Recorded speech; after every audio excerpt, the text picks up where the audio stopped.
اللهم صل على سيدنا محمد.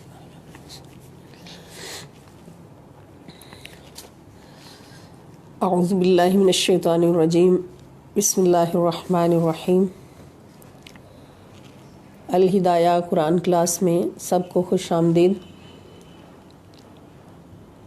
بحمد اللہ تعالی آج ہم بطفیل حبیب خدا محمد مصطفیٰ صلی اللہ تعالیٰ علیہ وآلہ وسلم اس ماہ مبارک کے آغاز میں اللہ رب العزت کی بارگاہ اقدس سے برکتیں سمیٹنے کے لیے حاضر ہیں کہ جس میں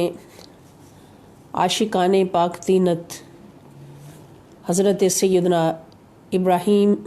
خلیل اللہ علیہ الصلاۃ والسلام اور حضرت سیدنا اسماعیل ذبیح اللہ علیہ الصلاۃ والسلام اور حضرت سیدتنا ہاجرہ ولیۃ اللہ علیہ الصلاۃ والسلام کے سفر عشق حقیقی کی کٹھن منزلیں طے کرنے کے بعد محبوب حقیقی کی بارگاہ اقدس سے انعامات کی بارشوں کے ذکر کو ہر سال پوری کائنات کے سامنے تازہ کیا جاتا ہے، یاد کیا جاتا ہے،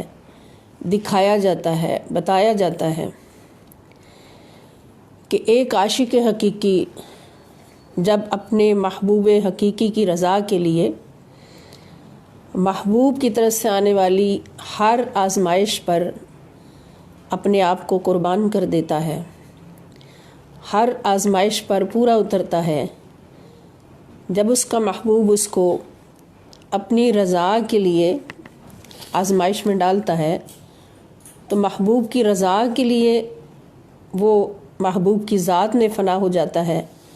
اور ہر آزمائش میں پورا اترتا ہے. تو پھر محبوب حقیقی اپنے کلام میں قرآن مجید میں اعلان فرماتا ہے کہ وَإِذِ ابْتَلَىٰ إِبْرَاهِيمَ رَبُّهُ بِكَلِمَاتٍ فَأَتَمَّهُنَّ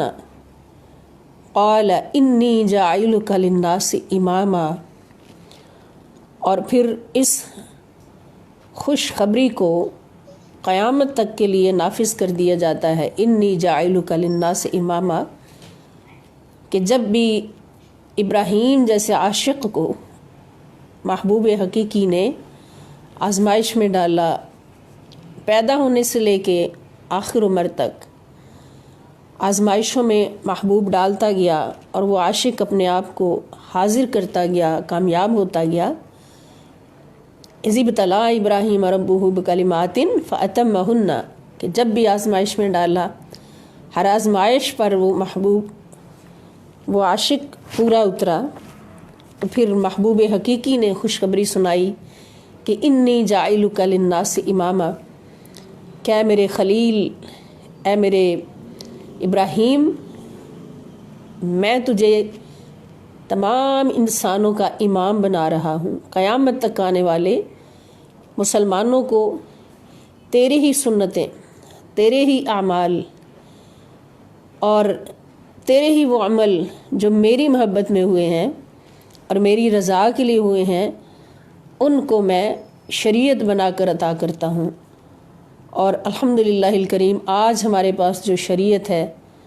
یہ شریعت ابراہیمی ہے، جو محمد رسول اللہ صلی اللہ تعالیٰ علیہ وآلہ وسلم کے وسیلہ جلیلہ سے حضور کی امت کو ملی ہے. تو یہ انعام ایک عاشق کو ملتا ہے. اور پھر ایک عاشق کو جب محبوب حقیقی کی بارگاہ سے اپنے آپ کو قربانی کے لیے پیش کرنے کا حکم آتا ہے تو وہ خود کو قربان کرنے کا حکم سن کر خوشی سے جھوم اٹھتا ہے اور عرض کرتا ہے سر جھکا کے کہ یا ابت افعل ما تؤمر ستجدنی ان شاء اللہ من الصابرین، کہ اے میرے بابا، اللہ رب العزت نے خواب کے اندر جو آپ کو حکم دیا ہے تو میں جانتا ہوں، نبی کا بیٹا ہوں، جانتا ہوں کہ نبی کا خواب سچا ہوتا ہے. تو آپ اس حکم کو پورا فرمائیے، مجھے قربان کیجیے اللہ کی راہ میں، انشاءاللہ الکریم آپ مجھے صبر کرنے والا پائیں گے۔ اب ایک عاشق بڑھاپے کی اولاد کو، حسین و جمیل اور محبوب بیٹے کو محبوب حقیقی کے حکم پر قربان کرنے کے لیے تیار کھڑا ہے، اور دوسرا عاشق قربان ہونے کے لیے تیار ہے۔ ادھر محبوب حقیقی اس نظارے کو دیکھ رہا ہے، اور پھر جب ایک عاشق بیٹے کو قربانی کے لیے حاضر کر دیتا ہے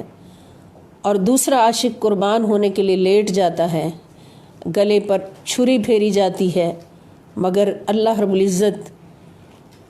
اس بیٹے کی جگہ اس بیٹے کی قربانی قبول فرماتے ہوئے، قربانی بیٹے کی قبول فرماتے ہوئے اس بیٹے کی جگہ جنت سے مینڈا بھیج دیتا ہے، اور فرماتا ہے کہ اسماعیل میرے عاشق، تو بھی عشق کی آزمائش میں کامیاب ہو گیا، عشق کے امتحان میں کامیاب ہو گیا، اور اے میرے ابراہیم خلیل تو بھی عشق کے امتحان میں کامیاب ہو گیا۔ اب تیرا رب تیرے اس عمل کو، تم دونوں کے اس عمل کو قیامت تک آنے والے مسلمانوں کے لیے حج کا رکن بنائے گا۔ اور قربانی حضرت ابراہیم علیہ السلام کی قربانی کو اللہ پاک نے مینڈا ذبح کروا کے، بیٹا کیوں نہیں ذبح کروایا؟ بیٹا بھی ذبح کروایا جا سکتا تھا، مگر پھر اس کو عام مسلمانوں کے لیے سنت بنانا مشکل ہو جاتا، کہ ہر مسلمان یا ہر عاشق کو اس درجے کا نہیں ہوتا، ہر عاشق اس مقام پر نہیں ہوتا کہ اپنی محبوب اولاد کو قربان کر سکے۔ عاشقوں کے بھی درجے ہوتے ہیں۔ یہ عاشق ایسا تھا کہ بیٹا قربان کر سکتا تھا، اور وہ عاشق ایسا تھا کہ قربان کیا جا سکتا تھا، مگر اللہ رب العزت نے قربانی بیٹے کی قبول فرمائی، مگر اس بیٹے کی جگہ مینڈا جنت سے بھیجا، تاکہ ان عاشقوں کی سنت کو حج کا رکن بنایا جا سکے، اللہ کی عظیم ترین عبادت کا رکن بنایا جا سکے۔ آج ہم دیکھتے ہیں کہ ہزاروں سال گزر گئے اس عمل کو، ابراہیم علیہ السلام کی سنت کو، اسماعیل علیہ السلام کی سنت کو ہزاروں سال گزر گئے، اور آج تک وہ سنت حج کا رکن ہے۔ صرف حج کا ہی رکن نہیں، بلکہ ہر صاحب استطاعت مسلمان پر قربانی فرض کر دی گئی۔ اور یہ سنت کس کی ہے؟ یہ سنت ان عاشقوں کی ہے۔ انی جاعلک للناس اماما کی خوشخبری ہے۔ اور بیٹا قربان کیوں نہیں ہونے دیا؟ یہ بھی ایک سوال آتا ہے۔ ایک حکمت تو یہ کہ اس قربانی کو پھر سنت نہیں بنایا جا سکتا تھا، فرض نہیں کیا جا سکتا تھا۔ ابراہیم علیہ السلام کی سنت میں حج میں فرض رکن نہیں بنایا جا سکتا تھا، ہر مسلمان پر فرض نہیں کیا جا سکتا تھا، کیونکہ ہر مسلمان تو اس کیٹیگری کا نہیں تھا کہ ابراہیم علیہ السلام کی شان کی طرح اپنے آپ کو پیش کر سکے۔ ایک حکمت تو یہ، اور دوسری حکمت جو ہمیں سمجھ آتی ہے کہ بیٹوں کی قربانی یہ وہ قربانی ہے کہ جو اپنی عظمت میں سب سے اعلیٰ ہے، اور یہ بیٹوں والی قربانی جتنی عظیم ہے اتنی ہی عظمت والی ہستی کے حصے میں وہ آنی تھی، وہ ہستی جو ہر جہت سے مالک کی بارگاہ میں سب سے اولا و اعلیٰ، سب سے بالا و اعلیٰ ہوتی۔ اور وہ ہستی کون؟ وہ ہستی محبوب خدا، تاجدار کائنات، اشرف الانبیاء، امام الانبیاء، محمد مصطفیٰ صلی اللہ تعالیٰ علیہ وآلہ وسلم کے حصہ میں آنا تھی۔ بیٹوں والی قربانی۔ علامہ اقبال اس حقیقت سے پردہ اٹھا گئے، بیان فرما گئے کہ رنگین و سادہ و حسین ہے داستان حرم، انتہا اس کی حسین، ابتدا ہے اسماعیل۔ یہ تو عشق کی ابتدا دکھائی اللہ رب العزت نے۔ ماہ ذی الحج میں عشق کی ابتدا دکھائی کہ دیکھو میرے عاشق یہ ہیں، لیکن یاد رکھو مومنو یہ عشق کی ابتدا ہے، اور انتہا کہاں پہ ہوگی؟ انتہا وہاں ہوگی عشق کی اس ہستی پر ہوگی جو سب سے بالا و اعلیٰ ہے، جو سب سے اولا و اعلیٰ ہے، اور وہ کون ہے؟ سب سے اولا و اعلیٰ ہمارا نبی، سب سے بالا و اعلیٰ ہمارا نبی۔ اور اس قربانی کے لیے اللہ پاک نے جس کو چنا وہ کون ہے؟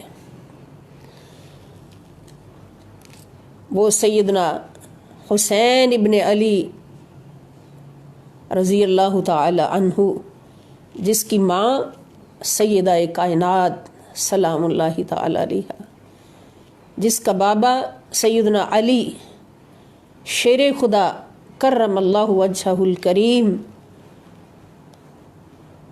کہ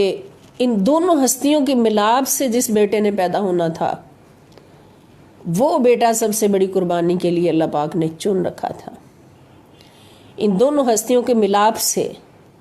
اور یہ دونوں ہستیاں کون ہیں؟ سیدہ کائنات سلام اللہ تعالی علیہا، آقا دو جہاں محمد مصطفیٰ صلی اللہ تعالی علیہ وآلہ وسلم فرماتے ہیں کہ فاطمہ تو بضعۃ منی، کہ فاطمہ میرے جسم کا ٹکڑا ہے۔ اللہ لا شریک ہے تو اللہ کا محبوب بھی لا شریک، اس لا شریک کے جسم کا ٹکڑا سیدہ فاطمہ الزہرا سلام اللہ تعالی علیہا، وہ بھی لا شریک۔ تو عشق میں انتہا بھی انہی ہستیوں پر ہوتی ہے، عشق کی انتہا بھی انہی ہستیوں پر ہے کہ سیدہ فاطمہ الزہرا سلام اللہ تعالی علیہا حضور کے جسم کا ٹکڑا ہیں، اور حضرت علی رضی اللہ تعالیٰ عنہ کے بارے میں حضور فرماتے ہیں کہ علی مجھے سب سے زیادہ عزیز ہے، ساری کائنات سے زیادہ عزیز ہے، سارے رشتوں سے زیادہ عزیز مجھے علی ہیں، اور میری محبوبہ سب سے زیادہ وہ میری فاطمہ ہے، میرے جسم کا ٹکڑا ہے۔ ان دونوں ہستیوں کے ملاپ سے جو بیٹا پیدا ہونا تھا، اس بیٹے کی قربانی کو اللہ پاک نے سب سے اولا و اعلیٰ رکھا۔ اور آج کے دن ایک اور بہت بڑی نسبت جو اس رشتے سے ریلیٹ ہے کہ یکم ذی الحج کا دن تھا، حضور علیہ الصلوۃ والسلام مسجد نبوی شریف میں تشریف فرما ہے، حضرت علی کرم اللہ وجہہ الکریم آپ کے پاس بیٹھے ہیں، تو حضور علیہ الصلوۃ والسلام حضرت علی سے فرما رہے ہیں، علی ابھی جبرائیل علیہ الصلوۃ والسلام میرے پاس آئے تھے اور مجھے ایک خوشخبری سنا کے گئے ہیں۔ وہ خوشخبری کیا ہے؟ کہ اللہ پاک نے میری بیٹی فاطمہ کا نکاح تمہارے ساتھ اے علی آپ کے ساتھ کر دیا ہے۔ مالا اعلیٰ پر حضرت سیدہ فاطمہ سیدہ کائنات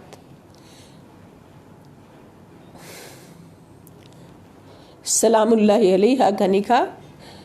سیدنا علی کرم اللہ وجہہ الکریم کے ساتھ کر دیا ہے، اور اس نکاح میں 40,000 فرشتوں نے شرکت کی۔ اس عظمت کے برابر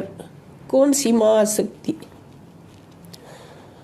کون سا باپ آ سکتا ہے؟ مصطفیٰ کے بعد 40,000 فرشتوں نے شرکت کی ہے، اور اللہ تعالیٰ نے جنت کے درخت طوبا کو حکم دیا ہے کہ وہ یاقوت اور موتی نچھاور کرے۔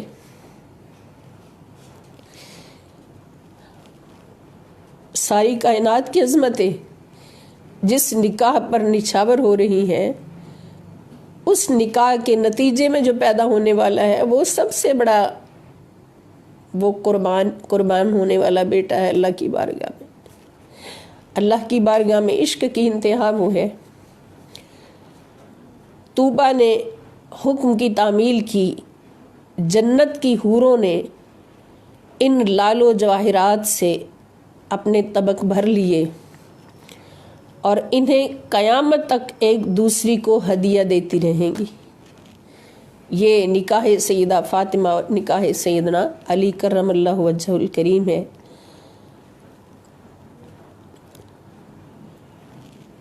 یعنی یہ کس چیز کی خوشی منائی جا رہی ہے؟ یہ سیدہ کائنات سلام اللہ تعالی علیہ اور سیدنا علی کرم اللہ وجہہ الکریم کے نکاح کی خوشی اللہ رب العزت منا رہے ہیں، فرشتے منا رہے ہیں، جنت کی حوریں منا رہی ہیں، اس لیے کہ یہ کوئی عام جوڑا نہیں ہے، یہ وہ جوڑا ہے جس سے وہ بیٹا پیدا ہونے والا ہے،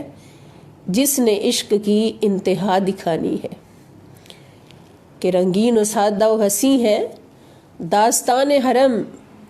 انتہا اس کی حسین، ابتدا ہے اسماعیل۔ اور اس ماہ مبارک میں اللہ پاک نے اپنے عاشقوں کی قربانیوں اور ان قربانیوں پر عطا ہونے والے انعامات کو رکھا ہے۔ ان انعامات کی یاد تازہ کی جاتی ہے، ہر سال تازہ ہوتی ہے، حج کی صورت میں ہوتی ہے، قربانیوں کی صورت میں ہوتی ہے، طواف کعبہ کی صورت میں ہوتی ہے، اور قیامت تک ہوتی رہے گی۔ تو اسی ماہ مبارک کی آج کی تاریخ میں اللہ پاک نے عشق کی انتہا کو پہنچنے والے عاشقوں کے نکاح کو بھی آج کے دن رکھا۔ تو آج ہماری خوش قسمتی ہے کہ ہم امت مصطفیٰ صلی اللہ تعالی علیہ وآلہ وسلم میں ہوتے ہوئے ان خوش نصیبوں میں شامل ہیں کہ جو ان نسبتوں کو کروڑوں برکتیں سمجھ کر ان نسبتوں کی صدقے سے اپنی جولیاں بھرتے ہیں۔ اور پھر تیسری عاشقہ حضرت سیدہ ہاجرہ رضی اللہ تعالی عنہا، ان کی یاد بھی تازہ ہوتی ہے اس ماہ مبارک میں۔ ان پر جو اللہ پاک نے انعامات فرمائے، وہ جب اپنے مالک حقیقی، محبوب حقیقی کے عشق میں کامیاب ہوتی ہیں تو ان کا مقام کیا ہو جاتا ہے کہ صفا اور مروہ کے چکر لگاتی ہیں اپنے چھوٹے سے معصوم شہزادے کی پیاس بجھانے کے لیے پانی کی تلاش میں، مگر چونکہ وہ اس مقام پر ہیں کہ ان کا ہر لمحہ، ہر سانس محبوب حقیقی پر نثار ہے، محبوب حقیقی کی رضاؤں کے لیے ان کی زندگی چل رہی ہے، اور اللہ رب العزت کی رضا میں رہتے ہوئے وہ ہر قربانی، ہر آزمائش کو قبول فرما رہی ہیں۔ جب ابراہیم علیہ السلام ان کو بے آب و گیاہ میدان میں چھوڑ جاتے ہیں،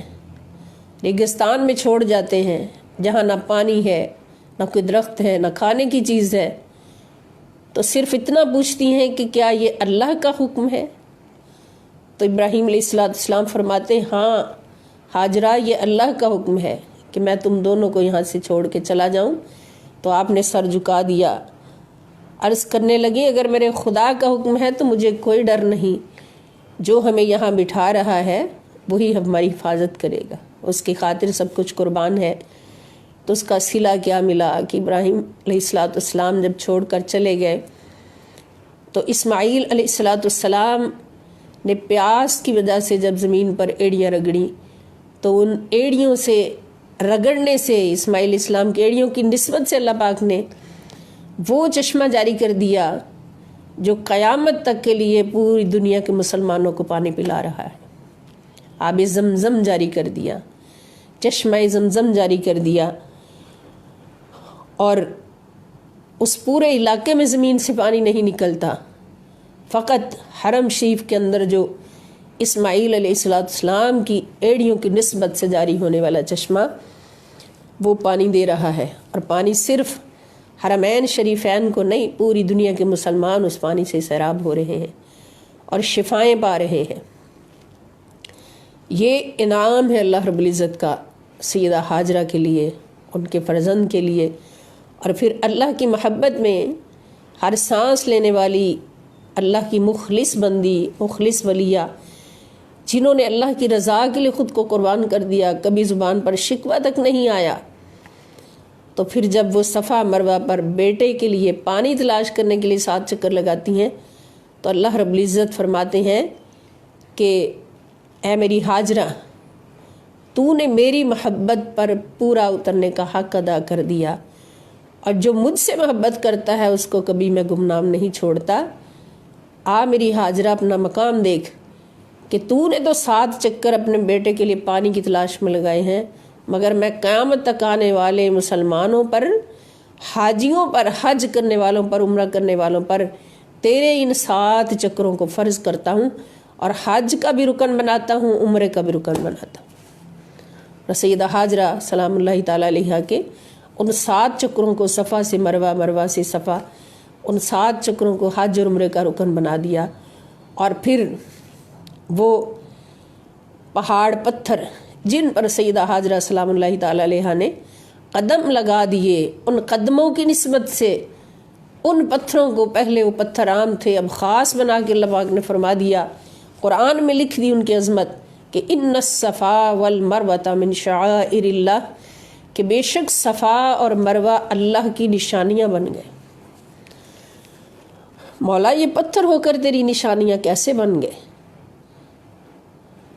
یہاں تو ایسے لوگ بھی ہیں جو تیری راہ میں قربان ہونے والوں کو بھی تیری نشانیاں ماننے کے لیے تیار نہیں ہیں، یہ پتھر ہو کر تیری نشانیاں کیسے بن گئے؟ تو اللہ رب العزت نے فرمایا اس لیے کہ ان پتھروں کو میری ہاجرہ کے قدموں سے نسبت ہو گئی، اور کوئی وجہ نظر نہیں آتی۔ ان الصفا والمروہ من شعائر اللہ،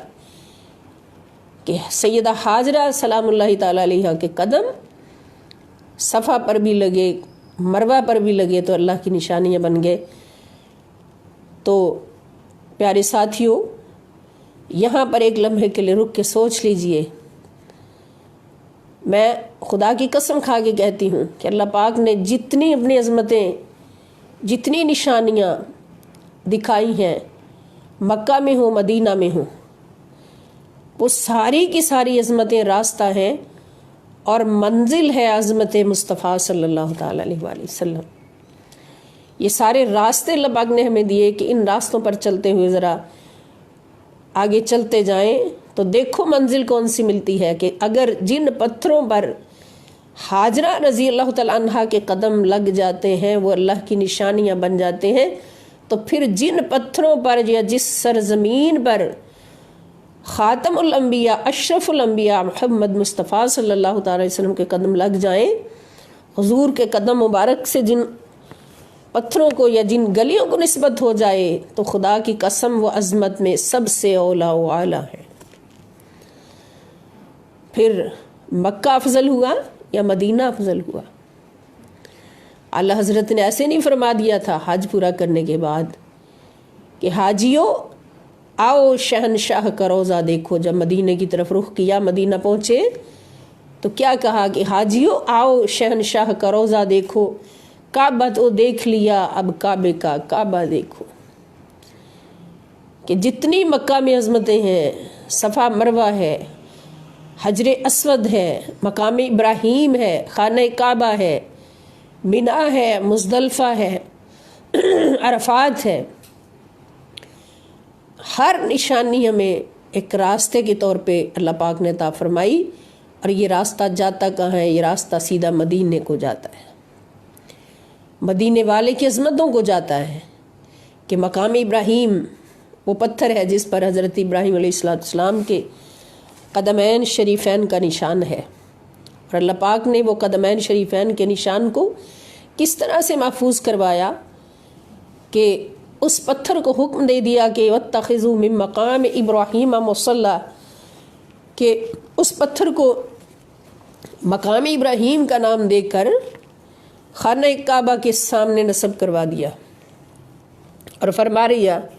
کہ قیامت تک آنے والے مسلمانوں، حج کرنا ہو، عمرہ کرنا ہو، جب تک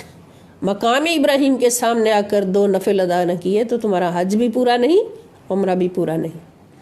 حکم دے دیا کہ وَاتَّخِذُوا مِن مَقَامِ إِبْرَاهِيمَ مُصَلًّى، وہ ہے ایک پتھر،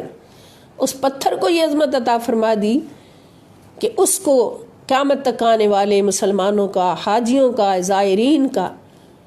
مصلی بنا دیا۔ اور جب تک ہم طواف کرنے کے بعد، پورا طواف مکمل کرنے کے بعد مقام ابراہیم کے سامنے 2 نفل ادا نہ کریں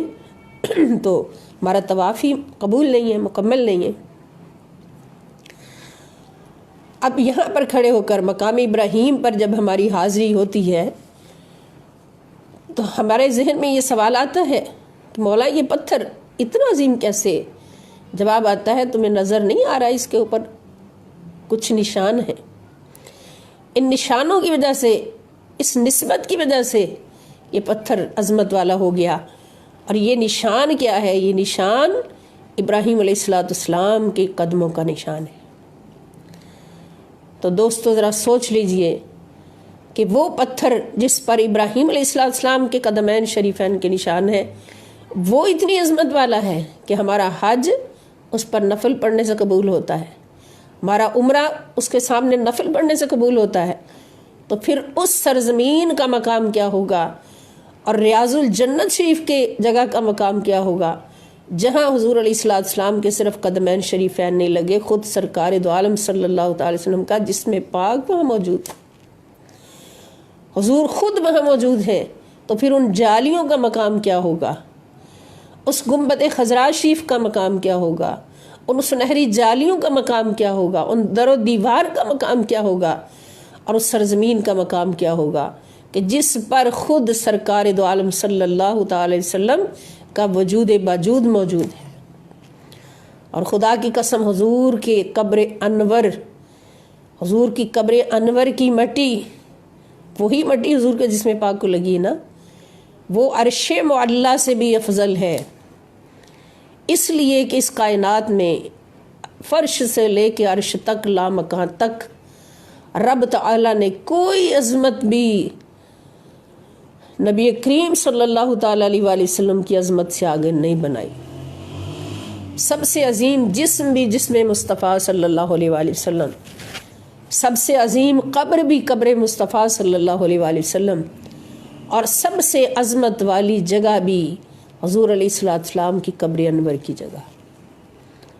تو یہ ساری عظمتیں ہمیں کہاں تک پہنچاتی ہیں؟ پھر ان عاشقوں کے سفر کو اور ان عاشقوں کے انعامات کو ہم جب دیکھتے ہیں تو پھر ہمیں ہماری سمجھ کہاں تک پہنچتی؟ کوئی نہیں سمجھ سکتا کہ خدا کی عظمتیں کیا ہیں محمد مصطفیٰ جانے، اور مقام مصطفیٰ کیا ہے محمد کا خدا جانے صلی اللہ علیہ وسلم۔ کوئی نہیں سمجھ سکتا ان عظمتوں کو مگر یہ راستہ سیدھا عظمت مصطفیٰ صلی اللہ تعالی علیہ وآلہ وسلم کی طرف جاتا ہے کہ اگر ان مقامات کی اتنی عظمتیں ہیں،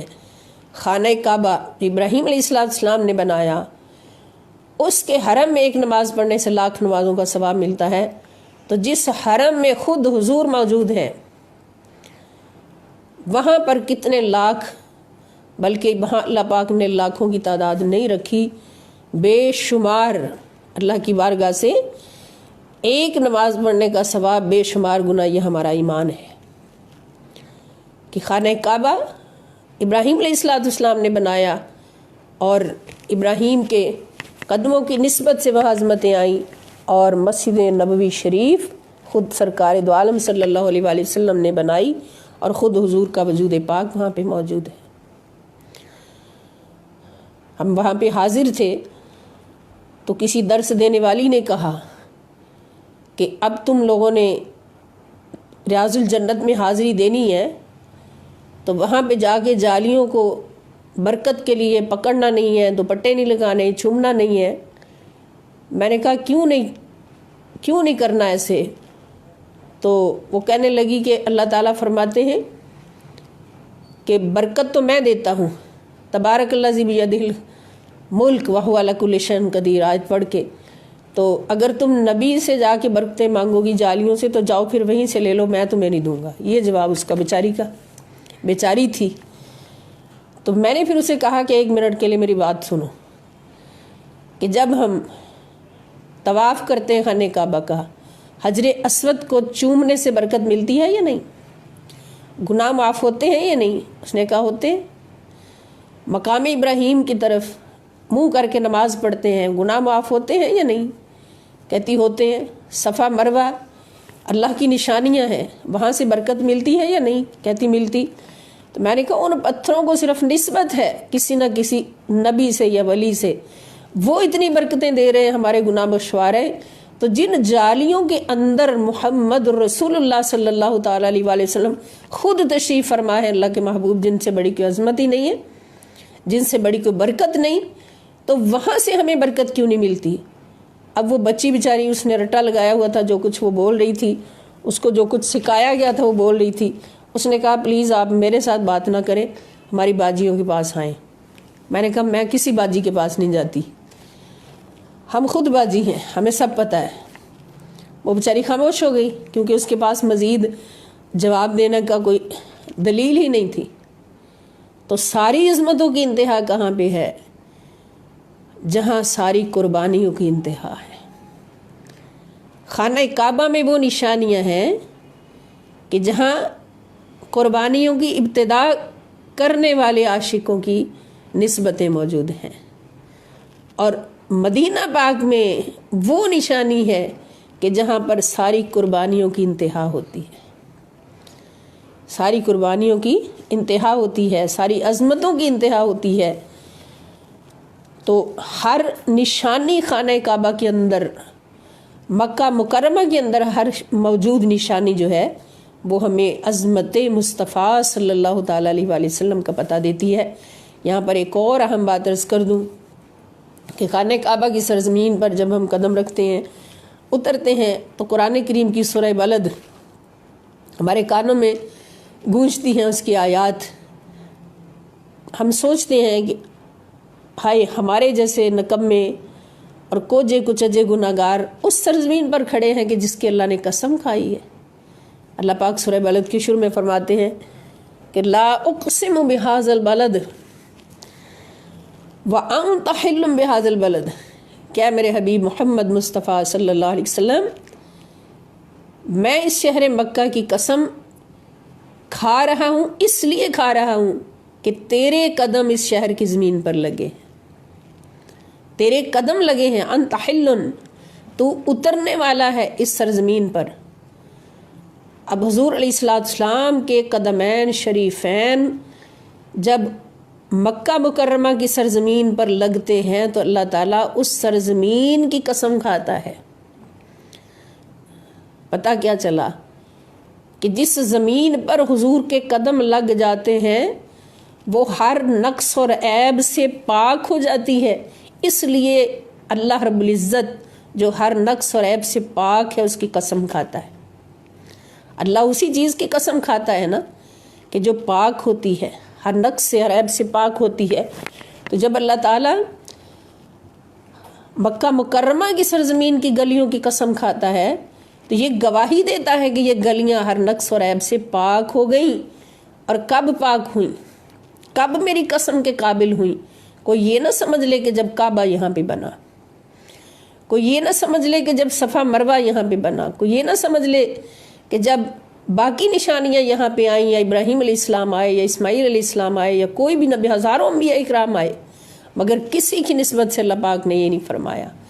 فرمایا میرے محبوب قیامت تک آنے والے سن لے اور جان لے، قرآن میں لکھتا ہوں کہ مکہ مکرمہ کی سرزمین کو میں نے پاک کیا ہے، ہر نقص سے پاک کیا ہے، اپنی قسم کے ساتھ اس کا یقین دلایا ہے۔ تو کس نسبت کے ساتھ؟ تیرے قدموں کی نسبت کے ساتھ۔ محبوب تیرے قدم، انت حل بہذا البلد، کہ تو اس سرزمین پر اترا ہے، اس لیے میں نے اس کو اپنی قسم کے قابل کر دیا، اس لیے کہ تو عاشق سب سے بڑا ہے، تجھ سے بڑا کوئی عاشق نہیں میری بارگاہ میں، تجھ سے بڑا کوئی بندہ نہیں میری بارگاہ میں، تجھ سے بڑا کوئی عابد نہیں میری بارگاہ میں، تجھ سے بڑا کوئی مخلص نہیں میری بارگاہ میں، اور تجھ سے بڑی کوئی قربانی کرنے والا نہیں میری بارگاہ میں۔ قربانی ابراہیم بھی کرے گا، ابراہیم نے بھی کی ہے قربانی، اسماعیل بھی پیش ہوا ہے قربانی کے لیے، مگر میرے محبوب جو قربانی تیرے حصے میں آئی ہے وہ کسی کی شان نہیں، کسی کی عظمت نہیں، وہ بیٹے کی قربانی ہے، ایک بیٹے کی نہیں، 72 بیٹوں کی قربانی ہے، 72 بیٹوں کی قربانی۔ تو یہاں سے ذرا سوچ لیجئے کہ مکہ مکرمہ کی سرزمین جہاں صرف حضور چلے پھرے ہیں، پیدا ہوئے ہیں، اور اس سرزمین پر حضور نے اپنے قدم مبارک لگائے ہیں،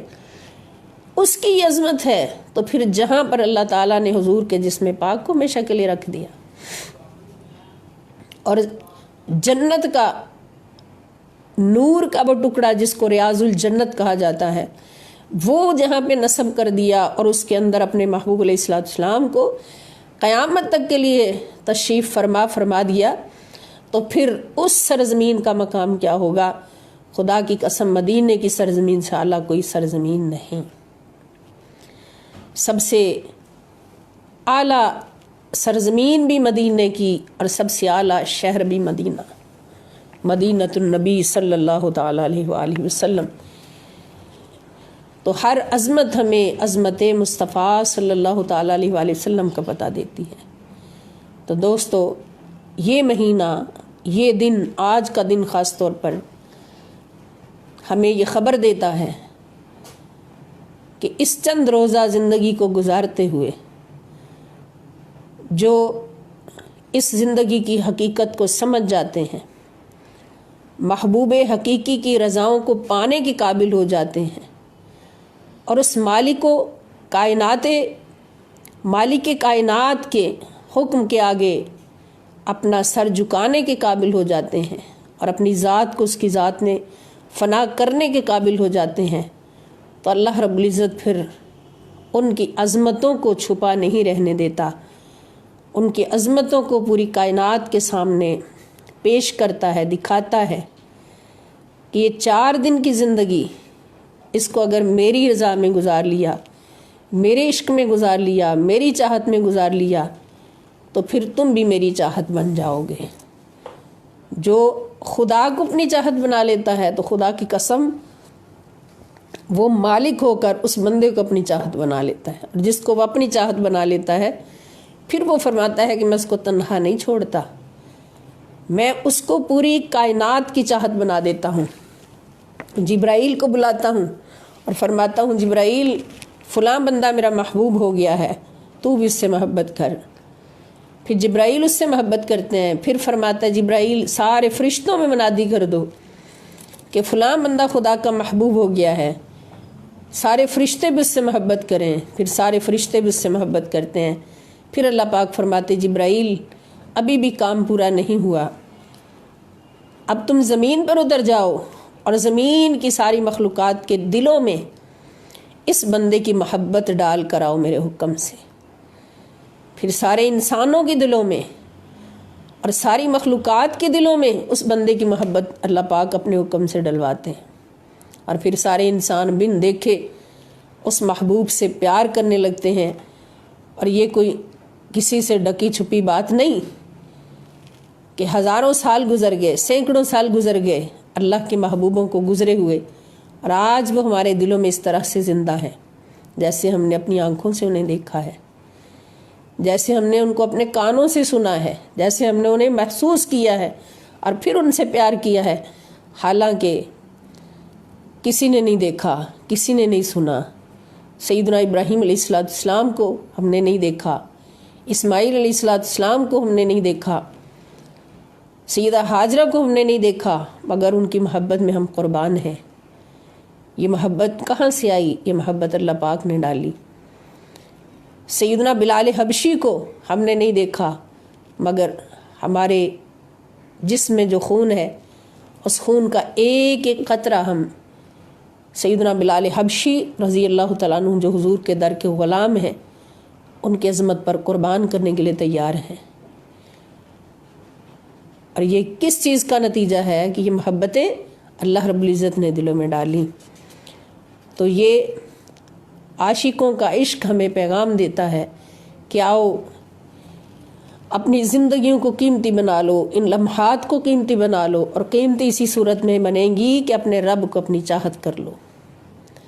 اپنے خدا کو اپنی چاہت بنا لو، اپنے مصطفیٰ صلی اللہ علیہ وسلم کو اپنی چاہت بنا لو، باقی ساری چاہتیں چھوڑ دو۔ جب خدا تمہاری چاہت بن جائے، مصطفیٰ تمہاری چاہت بن جائے، تو پھر تم سارے جہان کی چاہت بن جاؤ گے، اللہ اور اس کے رسول صلی اللہ علیہ وسلم کی چاہت بن جاؤ گے۔ تو پیارے دوستو، یہ مہینہ شروع ہوتے ہی اس کی ایک ایک گھڑی کی عبادت اور ذکر، اس کی قیمتیں آسمان تک پہنچ جاتی ہیں۔ جیسے کوئی مہنگائی کا دور آتا ہے تو عام چیزوں کی قیمت بھی بہت بڑھ جاتی ہے. رمضان شریف آتا ہے، ہمارے سامنے مثال ہے کہ مسلم ہوتے ہوئے، مسلمان ملک میں رہتے ہوئے، مسلمان ہوتے ہوئے بھی چیزوں کی قیمتیں اتنی بڑھا دیتے ہیں، حالانکہ اس مہینے میں تو نیکیوں کی قیمتیں بڑھتی ہیں. تو یہ ماہ ذی الحج، اس کے پہلے 10 دن خاص طور پر عبادات جتنی زیادہ کریں گے، جتنے زیادہ اذکار کریں گے، اللہ رب العزت کو خوش کریں گے، اللہ کے بندوں کو خوش کریں گے، تو ان اعمال کی قیمتیں بہت زیادہ ہوں گی، بہت بڑا اجر ہوگا. جو روزہ رکھ سکتے ہیں 10 دنوں میں، 9 دن میں روزے رکھیں، جو عبادات کر سکتے ہیں، جو بھی اذکار، عبادات اور اللہ کے نام کی تسبیحات، حج میں جو کلمات پڑھے جاتے ہیں ان کی تسبیحات، تو انشاءاللہ اس کا اجر بہت بڑا ہمیں ملنے والا ہے. اللہ پاک ہم سب کو توفیق عطا فرمائے اور اپنے پیاروں کے نقش قدم پر چلتے ہوئے، اپنے عاشقوں کے نقش قدم پر چلتے ہوئے، سیدہ کائنات سلام اللہ تعالی علیہا اور 5 تن پاک کے نقش قدم پر چلتے ہوئے ہمیں زندگیاں گزارنے کی توفیق عطا فرمائے. وما علی الا البلاغ المبین. والسلام علیکم ورحمۃ اللہ وبرکاتہ، وإلی اللقاء ان شاء اللہ تعالی.